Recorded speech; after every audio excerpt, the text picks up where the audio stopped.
Assalamualaikum warahmatullahi wabarakatuh. Perkenalkan, saya Muhammad Fadil Maulana. Dan saya Muhammad Zaid Kamaluddin. Kami dari kelas C ingin menjelaskan tentang kriteria kebenaran yang ada di buku Filsafat Ilmu. Pertama-tama, di sini saya akan menjelaskan tentang hakikat pertanyaan tentang kebenaran. Kita akan menyelami salah satu pertanyaan paling mendasar dalam filsafat ilmu. Apa itu kebenaran dan bagaimana kita mengetahuinya? Dalam karya monumentalnya Filsafat Ilmu, sang penulis mengajak kita memahami bahwa sebelum kita berbicara tentang ilmu pengetahuan, kita harus terlebih dahulu memahami dasar-dasar pengetahuan itu sendiri. Betul sekali. Di bab dasar-dasar pengetahuan, pengarang menguraikan bahwa manusia memiliki berbagai cara untuk mengetahui sesuatu. Ada yang melalui pengalaman indrawi, ada yang melalui menalar logis, dan ada yang melalui keyakinan. Namun, bagaimana kita memastikan bahwa apa yang kita ketahui itu benar? Nah, disinilah pentingnya kriteria kebenaran. Surya Sumantri menjelaskan setidaknya ada 3 teori utama yang menjadi tolak ukur kebenaran. Yang pertama, teori korespondensi. Kemudian kedua, teori koherensi, dan terakhir teori pragmatisme. Mari kita mulai dengan yang pertama dan paling intuitif, teori korespondensi. Baik, di teori korespondensi menyatakan bahwa suatu pernyataan dianggap benar jika sesuai dengan fakta atau realitas objektif di luar diri kita. Konsep sederhana, kebenaran adalah kesesuaian antara pernyataan dengan kenyataan. Dalam ilmu pengetahuan ini diterjemahkan ke dalam metode observasi dan verifikasi empiris. Nah, mari kita ambil contoh aktual yang sedang hangat dibicarakan. Misalnya bahwa Indonesia mengalami krisis air bersih yang serius pada tahun 2024. Bagaimana kita menguji kebenaran pernyataan ini dengan teori korespondensi? Latar belakang masalah. Dalam beberapa tahun terakhir, berbagai laporan media menyebutkan bahwa banyak daerah di Indonesia mengalami kekeringan parah. Sumur-sumur warga mengering dan pasokan air bersih semakin terbatas. Namun, pemerintah daerah tertentu menyangkal adanya krisis serius, menyebut ini hanya masalah musiman. Nah, menurut teori korespondensi, untuk menguji kebenaran klaim krisis air bersih ini, kita harus mencari fakta-fakta yang dapat diverifikasi.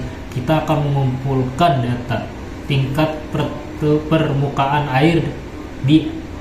permukaan air tanah di berbagai daerah, jumlah desa yang kekurangan air bersih menurut catatan BPS, laporan produksi perusahaan air minum, dan pengukuran curah hujan dari BMKG.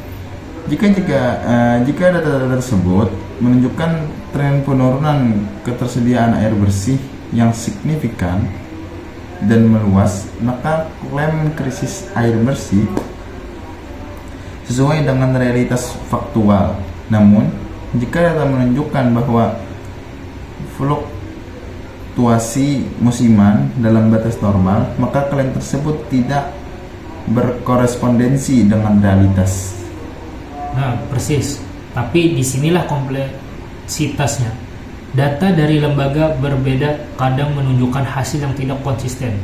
Laporan organisasi lingkungan mungkin menunjukkan krisis, sementara data pemerintah menunjukkan situasi terkendali. Nah, bagaimana kita mengetahui yang mana yang benar? Kita masuk ke teori koherensi merajut jaringan logika. Ketika kita menghadapi situasi di mana fakta empiris sulit dipastikan atau tampak bertentangan, kita beralih ke teori kedua, yaitu teori koherensi. Menurut teori ini, suatu pernyataan dianggap benar jika konsisten dengan pernyataan-pernyataan lain yang telah diterima kebenarannya. Sang penulis menjelaskan bahwa dalam teori koherensi, kebenaran tidak diukur dari kesesuaian dengan realitas eksternal, melainkan dari konsistensi logis dengan sistem pengetahuan yang sudah mapan. Ini seperti menyusun puzzle, setiap keping harus cocok dengan keping lainnya. Mari kita kembali ke contoh krisis air bersih tadi, tapi dengan pendekatan berbeda. Misalkan ada pernyataan krisis air bersih di Indonesia disebabkan oleh kombinasi alih fungsi lahan hijau serta masif, perubahan pola curah hujan akibat perubahan iklim, dan sistem pengelolaan air yang tidak berkelanjutan. Masuk ke latar belakang masalah yang lebih kompleks. Dalam beberapa dekade terakhir, Indonesia mengalami konversi lahan hijau, maksudnya hutan rawa, menjadi perkebunan dan pemukiman dengan laju yang mengkhawatirkan. Bersamaan dengan itu, pola curah hujan menjadi semakin tidak terprediksi. Di sisi lain, sistem distribusi air seringkali tidak efisien dengan kebocoran yang tinggi. Untuk menguji kebenaran pernyataan tersebut dengan teori koherensi, kita tidak selalu mencari data kuantitatif. Sebaliknya, kita menilai apakah klaim itu koheren dengan pengetahuan ilmiah yang sudah mapan. Pertama, kita punya pengetahuan dari ekologi bahwa lahan hijau berfungsi sebagai daerah resapan air. Kedua, kita punya konsensus ilmiah bahwa perubahan iklim memengaruhi pola curah hujan. Ketiga, kita punya pengetahuan teknik bahwa sistem distribusi air yang buruk menyebabkan inefisiensi.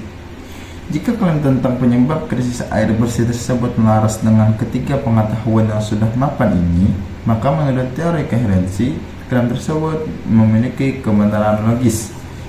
Ia membentuk jaringan penjelasan yang konsisten bahkan sebelum kita mengumpulkan data empiris spesifik untuk kasus Indonesia.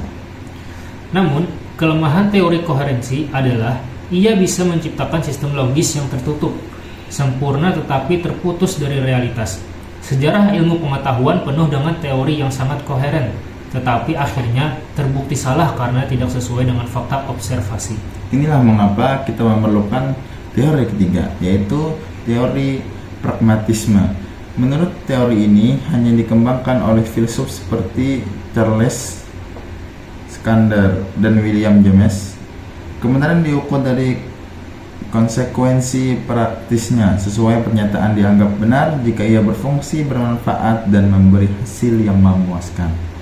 Sang penulis menggarisbawahi bahwa dalam pragmatisme, fokusnya bergeser dari apa yang benar ke apa yang bekerja. Ini sangat relevan dalam konteks pemecahan masalah sosial dan kebijakan publik.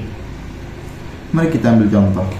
Kebijakan yang sedang banyak diperdebatkan, penerapan pajak karbon di Indonesia efektif untuk mengurangi emisi gas rumah kaca dan mendanai transisi energi. Latar belakang masalah yang kompleks. Seperti Indonesia berkomitmen mengurangi emisi karbon, tetapi di saat bersamaan harus menjaga pertumbuhan ekonomi. Industri dan masyarakat bergantung pada energi fosil yang murah. Pajak karbon diusulkan sebagai solusi, tetapi ditentang banyak pihak yang mengkhawatirkan dampaknya terhadap daya saing dan biaya hidup. Untuk menguji kebenaran klaim efektivitas pajak karbon dengan teori pragmatisme, kita tidak bertanya apakah ini sesuai dengan fakta atau apakah ini logis, melainkan kita bertanya apakah ini berfungsi mencapai tujuannya. Kita akan mengevaluasi yang pertama, apakah penerapan pajak karbon di negara lain memang berhasil mengurangi emisi?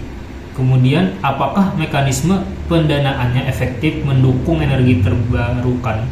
Ketiga, apakah dampak negatifnya dapat dikelola dengan kebijakan pendamping? Jika implementasi menunjukkan bahwa pajak karbon memang berfungsi mengurangi emisi tanpa menimbulkan gejolak ekonomi sosial yang tak terkendali, maka bagi pragmatis kebijakan ini benar, setidaknya untuk konteks tertentu. Kebenarannya terletak pada keberhasilan memecahkan masalah. Tapi ini berbahaya jika diterapkan secara ekstrim. Sebuah kebohongan bisa dianggap benar jika memberikan manfaat praktis. Inilah mengapa sang penulis menekankan bahwa dalam ilmu pengetahuan, ketiga teori ini harus saling melengkapi. Pada akhir bagian ini, penulis mengajarkan kita bahwa ilmu pengetahuan modern sesungguhnya mengintegritaskan ketiga kriteria kebenaran ini. Sebuah teori ilmiah yang baik harus koheren secara logis, sesuai dengan fakta, observasi, dan pragmatis dalam kemampuannya memecahkan masalah dan prediksi fenomena. Nah, kembali ke contoh-contoh kita tadi, menangani krisis air bersih memerlukan data empiris, yaitu korespondensi, pemahaman sistemik tentang penyebabnya, koherensi, dan kebijakan yang benar-benar berfungsi di lapangan, yaitu pragmatisme. Dengan memahami ketiga lensa kebenaran ini, kita menjadi lebih bijak dalam menilai berbagai klaim yang memanjiri kehidupan kita sehari-hari, dari berita media, pernyataan politik, hingga temuan ilmiah. Kita belajar bahwa kebenaran bukanlah sesuatu yang monolitik, tetapi memiliki banyak dimensi seperti yang dikatakan Surya Sumantri. Tugas kita bukan mencari satu kebenaran mutlak, tetapi memahami keragaman cara kita mengetahui dan membuktikan sesuatu. Demikian dialog kita tentang kriteria kebenaran menurut pengarang. Semoga pemahaman ini membantu kita menjadi lebih kritis, lebih bijak, dan lebih rendah hati dalam mengarungi samudra pengetahuan. Kesimpulannya, korespondensi kesesuaian dengan fakta objektif klaim. Tingkat stunting di Indonesia masih tinggi 24%. Semakin berbagai program telah dilaksanakan, latar belakang ada kesenjangan data antara survei nasional dan laporan daerah, serta perbedaan metodologi pengukuran dan persulitan verifikasi fakta tunggal. Kemudian koherensi ialah konsistensi dengan sistem pengetahuan yang sudah mapan. Dikatakan penurunan keanekaragaman hayati di Kalimantan disebabkan oleh fragmentasi hutan, perubahan iklim, dan praktik pertanian tidak berkelanjutan. Latar belakangnya ialah teori ekologi fragmentasi habitat dan penelitian perubahan iklim memberikan kerangka koheren untuk menjelaskan fenomena kompleks ini meski data lapangan terbatas. Pragmatisme, fungsi, manfaat, dan hasil praktis. Pendekatan restoratif dalam sistem peradilan anak lebih efektif daripada pendekatan punitif. Latar belakang, meski secara filosofis dan empiris masih diperdebatkan, pendekatan ini dianggap benar karena menunjukkan hasil praktis yang lebih baik dalam reintegrasi sosial dan penurunan residitif. Setelah menjelaskan dengan panjang lebar tiga lensa kebenaran ini, saya merasa seperti kita baru saja membuka sebuah kotak perkakas intelektual yang sangat berharga. Kriteria kebenaran bukan hanya konsep abstrak di buku. Mereka adalah kompas yang sebenarnya kita gunakan seringkali tanpa sadar untuk menavigasi dunia informasi kita. Benar sekali, perbincangan kita tentang krisis air bersih, kebijaksanaan pajak karbon, dan restoratif justik telah mengajarkan kita satu hal: tidak ada satupun jalan tunggal menuju kebenaran.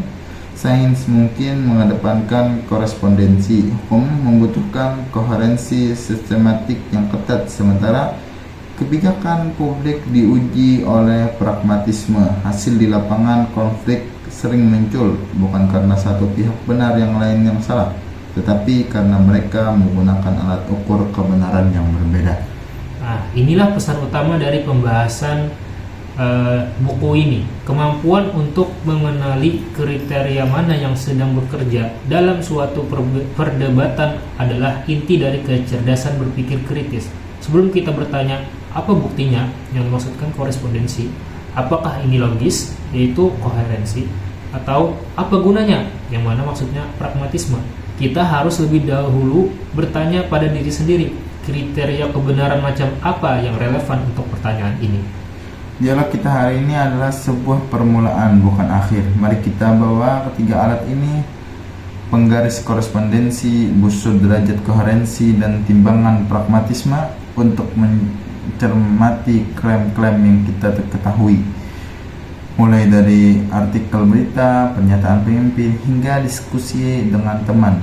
Ujilah bukan hanya isi klaimnya, tetapi juga landasan klaim itu sendiri. Sebagai penutup, izinkan saya mengutip semangat dari akhir bab yang kita diskusikan. Filsafat ilmu mengajarkan kerendahan hati intelektual, mengakui bahwa kebenaran ilmiah itu tentatif, siap direvisi oleh buku baru, bukanlah kelemahan, melainkan kekuatan utama sains. Di ranah lain, keyakinan personal yang pragmatis bisa menjadi tiang penyangga kehidupan, selama ia tidak memaksa diri menjadi fakta empiris untuk semua orang.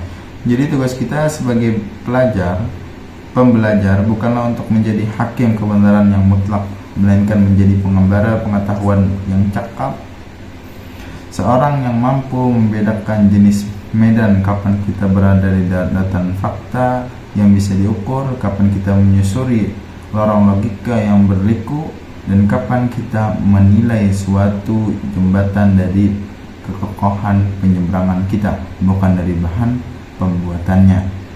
Dengan itu kita tutup percakapan kita hari ini. Semoga perbincangan kami ini bukan akhir, tapi pembuka bagi diskusi-diskusi lain yang lebih mendalam. Mari kita terus bertanya, terus menyelidiki, dan yang terpenting terus menyadari mengapa kita meyakini apa yang kita yakini. Terima kasih telah menyelami dunia Ketretia kebenaran bersama kami. Sampai jumpa dalam dialog filsafat ilmu lainnya. Selamat berpikir kreatif. Wassalamualaikum warahmatullahi wabarakatuh.